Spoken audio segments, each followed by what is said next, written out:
Hey, I'm Tanya, your resident behavior analyst, and this is the third in a three-part series about the grocery store.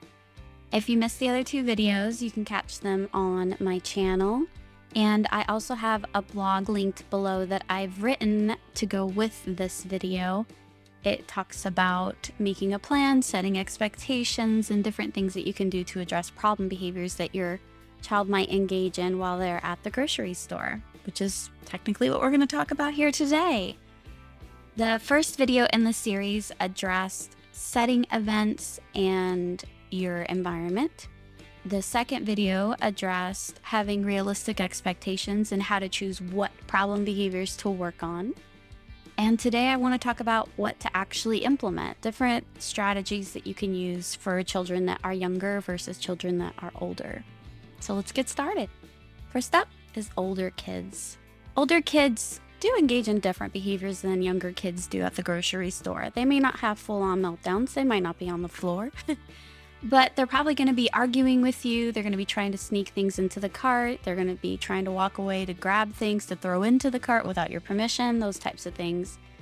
And dealing with them arguing with you in the middle of the store and possibly getting loud and dealing with other parents staring is no fun. And dealing with a child that is arguing with you in the middle of the grocery store and progressively getting louder isn't any fun. It's not any better than a tantrum, in my opinion. So there are some things that you can put in place to help with that. The main thing to keep in mind about older kids is they can usually wait a little bit longer to earn a reward than a younger child. So I think that it would be probably appropriate to tell your child, if you can engage in this behavior. So like the good behavior you're looking for to replace the bad behavior. For the duration of the store trip, then you can earn X, in the car, on the way home, when you get home, whatever it is you choose that you're going to use.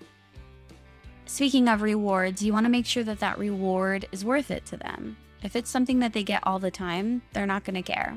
What's the point if they can have it at any other point in time? It's not special. So you have options. You can either choose something that they don't get very often.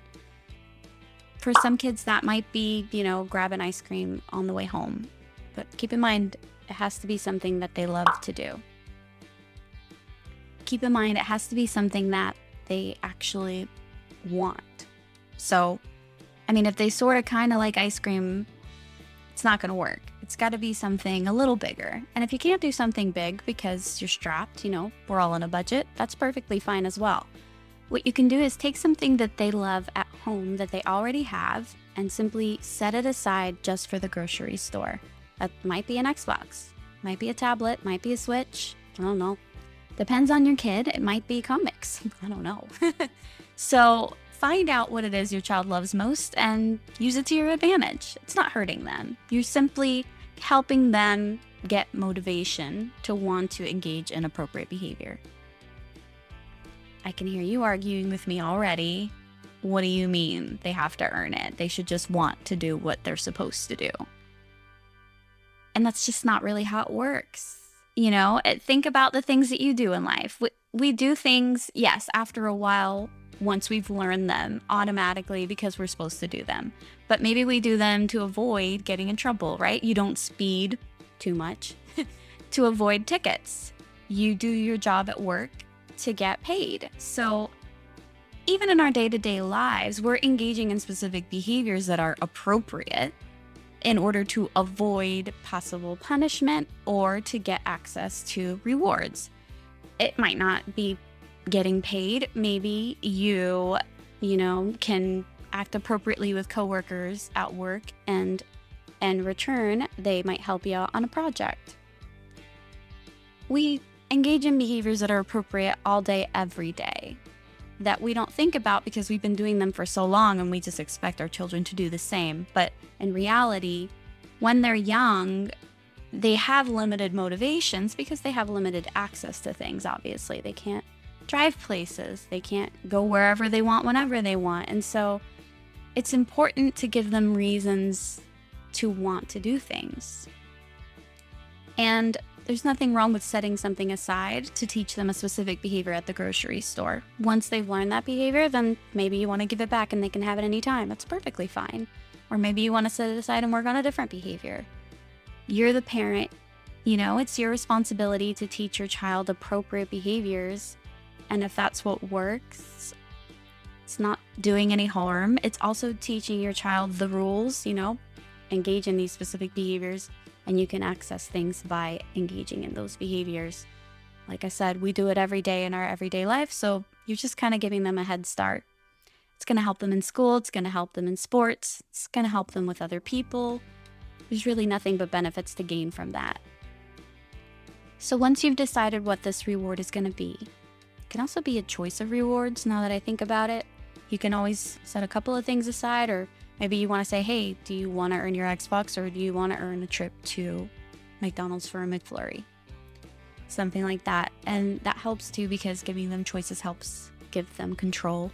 And again, like I mentioned, they have limited control. So whenever you can give them a choice, that helps as well. And it's going to increase their compliance.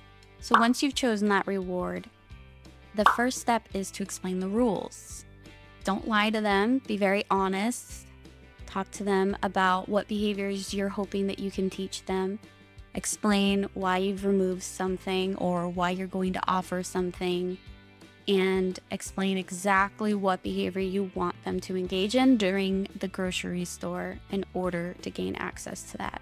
You can remind them what they're earning while you're at the grocery store. Try to do it before they're engaging in the problem behavior. So you don't want to tell them while they're arguing, but if you know that they're more likely to argue with you about a certain item they're asking for or whatever it is that's popping up, try and head it off at the beginning. Because if you wait until they're already doing it, it's more like bribery. But if you're reminding them at the outset of it, then it's more of a reward system. You want to avoid bribery. It's not effective over time. Has a lot of negative side effects I don't even want to talk about. So that is pretty much it for older kids. They're pretty simple. I've found that strategy to be very effective for them. As long as it's done consistently, and you can even increase the amount of times you go to the grocery store a week to maybe twice, 3 times, maybe for a couple of things. Maybe you can plan for it. I know it's inconvenient, but if you're really trying to work on a new behavior, the more often they can practice it, the faster they're going to get it. And the faster your life's going to get back to normal and being easy. As far as younger kids are concerned, you want to make sure that you can give them some type of reward while you're in the store, because they can't wait as long as older kids can. It's too difficult for them. They don't have it in them. So what I usually do is, again, you probably just want to bring something from home. That might be an iPad. It might be a snack. What else could it be? Maybe a favorite toy. It gets a little tricky because you're at the store, but that might work. Whatever it is that your child loves most. Again, make sure that it's something that they're not getting anytime. It's just saved specially for the grocery store. If you save it for the grocery store and you give it to them then and then they don't care, then that wasn't the right object or snack. Gotta think, get creative. Again, it's only for a short period of time. It's only until you've taught them this behavior, and then it won't be necessary anymore because you can fade that away.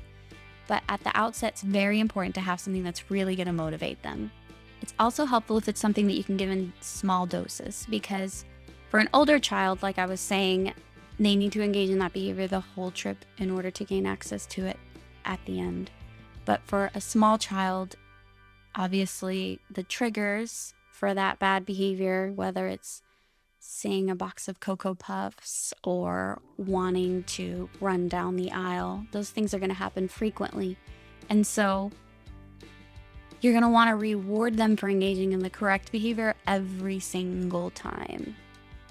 So what that would look like, again, just like for the older kids, is you choose your reward, you set it aside. If your child is verbal and can understand basic rules and instructions, then you can explain it to them in very simple terms. Look, I have your goldfish. I know it's your favorite. I'm so excited. And I have a surprise. It's the extra cheesy kind and they're rainbow. get them really excited for it and say, okay, here's the deal. If you want a box of cereal and I say no, if you say, okay, mommy, I'm going to give you a whole handful of goldfish, make it a big deal. If you've got the right reward, it will work. If you don't, they're going to be like, Another thing that you can do to increase the value of it is maybe in the moment, she really does love goldfish, but she's decided that box of cereal is just more worth it. And she would rather scream at you for it. What I've done sometimes is I might grab a goldfish and eat it myself. I won't, lord it over her and be like, ooh, look what you could have had, but you're not getting it, so I'm going to eat it. Nothing like that. I would just grab it and eat it. I wouldn't say a word. And then she may revert her attention and decide, well, I want that too. How dare you eat it? And so at that point, you can use it as practice. That's a good teaching opportunity. So what you can do at that point is say, yeah, absolutely. Okay, let's practice. Remember what we were supposed to do to get the goldfish? If mommy says no cereal, then you say, okay, mommy. And so that's how that would work. Then you would say, okay, no cereal. What do you say? And if she says, okay, mommy, in a nice voice or whatever it is you've talked about, then you give her the handful of goldfish. That's another thing that I found to be very helpful to use when they're a little stubborn, which is normal. They're going to be at first. And that's pretty much it for the little ones. It's just a lot of practice. The more you can practice, the faster they're going to get it, especially because they're just so little. They're going to need a lot of reminders. If you're headed down the chip aisle and that's a trigger for them, make sure to remind them beforehand and remind them maybe on the way down the aisle, whatever, you've got to do it first. You can fade those reminders over time when they're engaging in appropriate behavior more often on their own and they start picking up on it. And then obviously you want to throw a huge party anytime they do it on their own. But at first, they're just going to need a lot of reminders. It's just what it is. You'll hear me say that a lot. And I think that's all, folks. Let me know if you've tried these things below, if they work, if you have questions. I'd love to help out. That's what I'm here for. If you have any ideas for future videos, other things you're struggling with, let me know. I'd be happy to make a new video addressing that issue. Please subscribe and sign up for alerts below if you would like to see future videos, and I will see you later. Bye.